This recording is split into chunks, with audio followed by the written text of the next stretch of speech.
Le temple de la voiture connectée, ici, juste à côté de Versailles, à Satory. Nous sommes au cœur d'une base militaire qui, en ce moment, accueille donc des voitures connectées. La voiture de demain roule peut-être ici. Et oui, alors ici il y a de l'espace, donc les constructeurs, les centres de recherche viennent tester leurs inventions et aujourd'hui particulièrement, ils nous présentent tout en même temps. C'est l'occasion de découvrir des choses assez incroyables comme François, la voiture qui roule toute seule à la française. Voilà, la voiture qui roule toute seule. Alors c'est l'INRIA qui développe ce modèle. Hein. Alors vous regardez, hein, cette voiture, elle est quand même assez bricolée. Hein. Il y a des capteurs partout, il y a des vérins aussi. C'est assez étonnant. On rentre dedans, Jérôme, on va voir ce qui va se passer. Allez, petit tour en voiture sans chauffeur.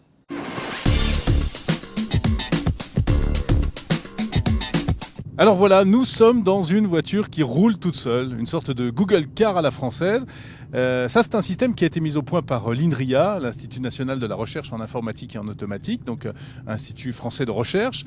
Et le concept est un petit peu le même que la Google Car. Donc la partie pédale et la partie volant est prise en charge par une espèce de dispositif là, qui est dessous, et tout cela est piloté par un ordinateur qui est ici, et un ordinateur sous Windows. Bon, alors c'est une petite voiture, hein, donc je suis devant, François est derrière.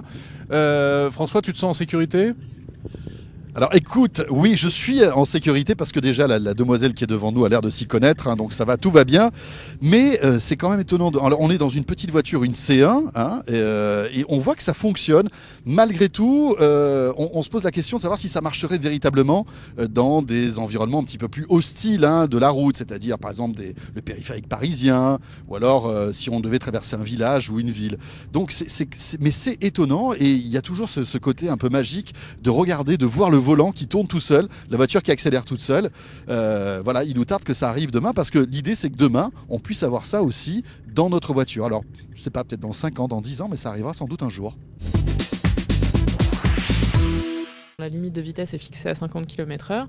Néanmoins, le conducteur peut choisir lui-même la vitesse, et c'est lui qui a le dernier mot là-dessus. Alors voilà. Et puis par ailleurs, on a aussi, il peut aussi prendre des décisions comme faire un arrêt d'urgence en actionnant le bouton stop, ou il peut prendre la décision de changer de voie pour doubler quelqu'un ou pour tourner par exemple. Et comment fonctionne le repérage ? Alors il y a des capteurs à l'extérieur du véhicule ? On a un système de localisation qui nous permet de savoir où on est très précisément.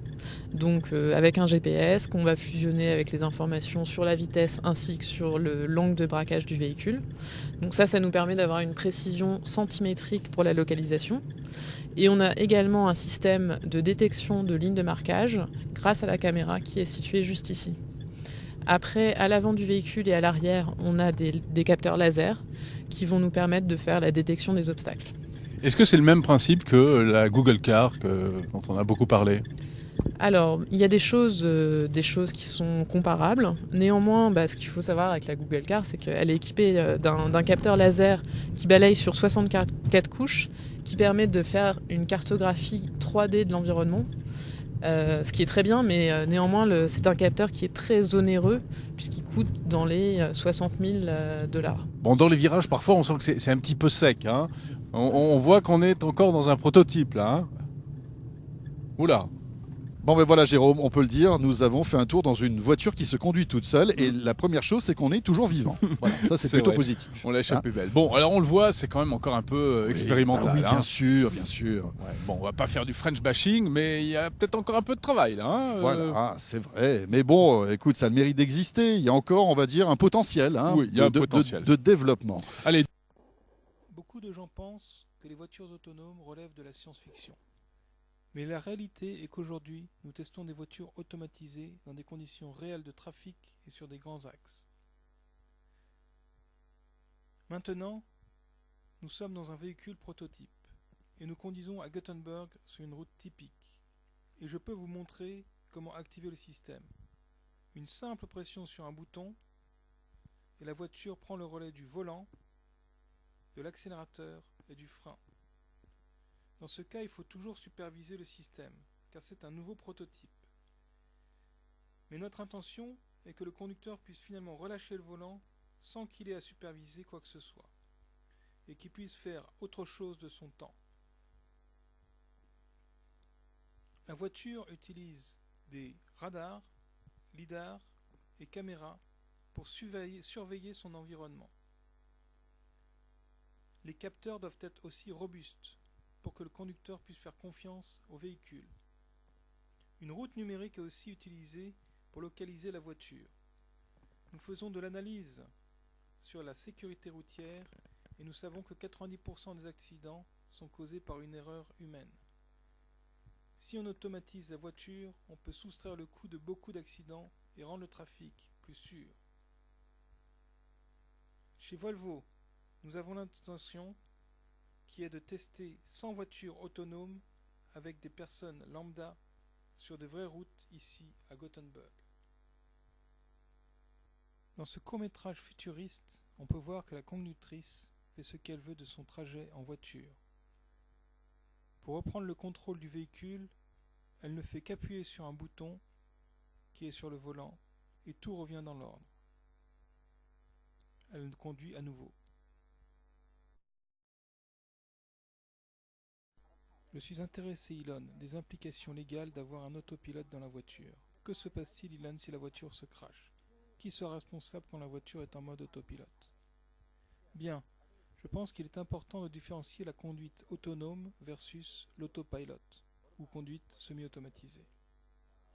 L'autopilot est ce qu'il y a dans les avions, où il y a toujours le besoin d'avoir un pilote. Nous ne sommes pas encore au stade où l'on rentre à la destination et on n'a plus à conduire. On appelle cela conduite autonome. Mais ce que l'on fait est de rendre plus facile et confortable de conduire la voiture. Et on ajoute des modules de sécurité pour que la voiture puisse réguler sa vitesse, rester dans sa voie, éviter les barrières de sécurité et autres obstacles. Mais cela ne répond pas à la question. Imaginons que l'on est en mode autopilote ou semi-automatisé et que l'on ait un accident. On voudra que Tesla soit responsable pour cela. Qu'en pensez-vous? Oui, je pense qu'on sera clair avec le client, que la responsabilité reste du côté du conducteur. Nous ne disons pas que la voiture peut se conduire toute seule du jour au lendemain. Ce sera peut-être le cas dans le futur, dans peut-être 5 ou 6 ans. On sera capable de produire des véhicules complètement autonomes, où on pourra entrer dans la voiture, dormir et se réveiller à la destination. Mais dans le but d'y arriver, il faudra y avoir des systèmes redondants, où, s'il y a un problème, un module de sécurité prendra le relais et il faudra aussi valider la voiture sur des millions de kilomètres. On peut voir ici que la technologie est prête dans les voitures semi-autonomes pour les changements de voie que l'on voit maintenant et les dépassements.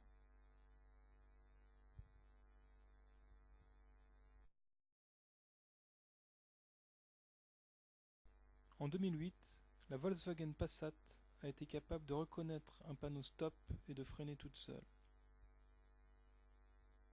2 années plus tard, en 2010, Google a construit une entière flotte de voitures autonomes et roulé 200 000 km sur les routes californiennes avec d'autres voitures, suivant non seulement les panneaux, mais aussi les feux tricolores. En 2012, Google avait roulé 400 000 km sans accident. Google et Volkswagen ne sont pas les seuls à avoir les yeux rivés sur ce marché. Mercedes-Benz commença dans les années 80 et a récemment révélé leur modèle F015. Il y eut ensuite la sortie de la BMW sur autoroute, ensuite Audi, et ensuite Toyota dévoila sa Prius qui peut être appelée avec un smartphone. Il y aura des obstacles légaux, de sécurité et du respect de la vie privée. Aussi, que se passera-t-il en cas de brouillard?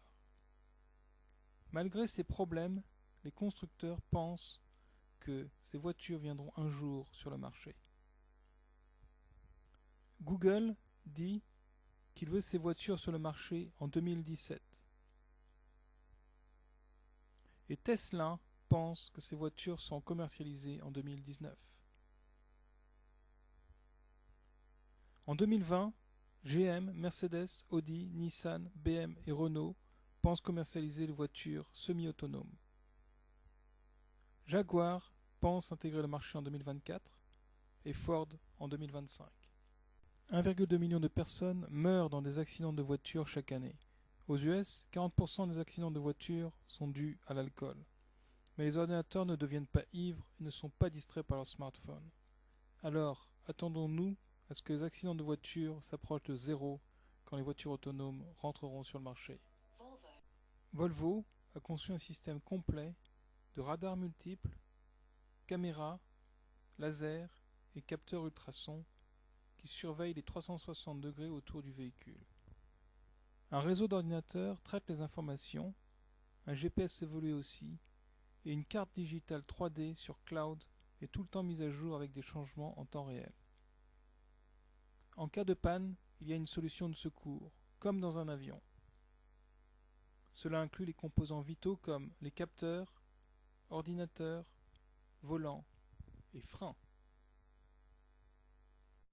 Les voitures seront automatisées premièrement sur les autoroutes. La caméra stéréo permet de détecter les piétons. Elle a une portée de 50 mètres et elle suit aussi les virages.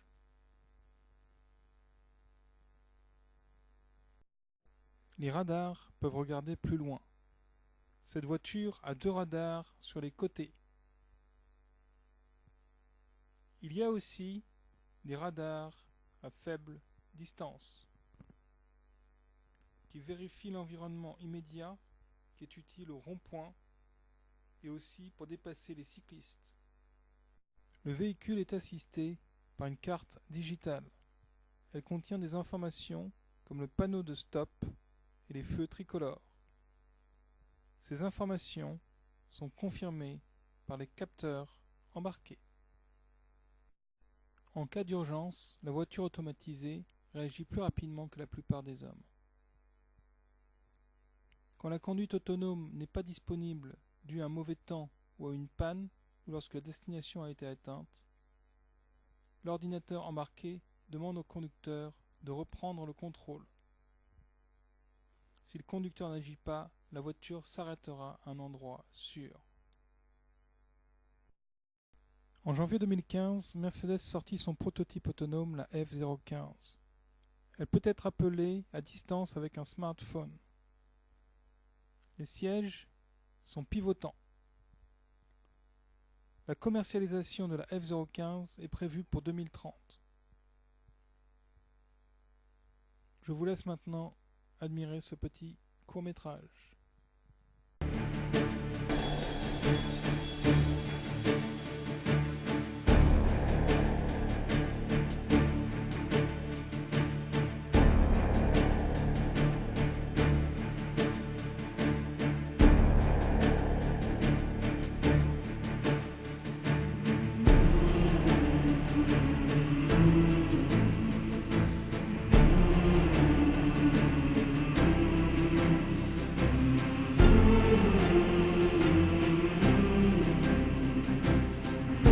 On peut remarquer que le volant est télescopique. Une fois que le mode automatique est activé, le volant rentre dans le tableau de bord. Le siège avant pivote vers l'arrière de 180 degrés. La voiture se transforme alors en un salon roulant.